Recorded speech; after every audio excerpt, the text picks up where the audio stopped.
Si Sir, Sir, kamayari to? Yan ang area, yan ang area. Siya? Oh, Sir, sinong pangalan natin? Bam. Bamyard. Bamyard. Oh, ikaw pala si Bamyard, yung sa FB mo, di ba? Bamyard din. Bamyard. So, ito yung una. Pauna pa yung May ilang warriors pang natira. Meron pa doon na apat pero May may kalaban na? may kalaban. Isa na lang walang tapat. So, galing doon sa Basagan sa Mindanao, anong ginamit nyo? Aeroplano or nag-land trip kayo? Aeroplano. Aeroplano.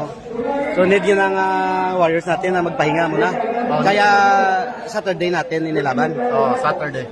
So, saan kayo sir, doon sa kay Sir Dong? Doon din nga nag-stay sa Parang farm niya. di ko nakita to ng interview ako sa inyo. Hindi pa man yan dumating sila. Okay. Kasi pa sila nagdating. So, sir, meron kayong mga promotion doon sa Mindanao? Meron. Especially yung Basagan promotion. Supportahan po natin yun. Ano man lang sir, i-plug mo na lang, tsaka sabihin mo lang kung kailan yung promotion ninyo. Okay, pakisuporta na lang yung Basagan promotion ni Mayor. Also kay Boss Makoy, Puenokma. Tsaka wala pa silang date kung anong pizza yung promotion nila. Pero year-end sila nakapad-derby every December. Sige.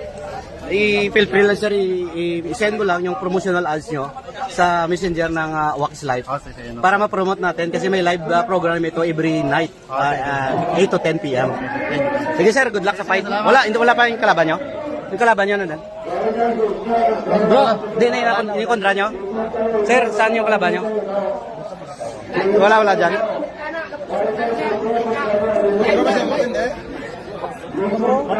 Fight number po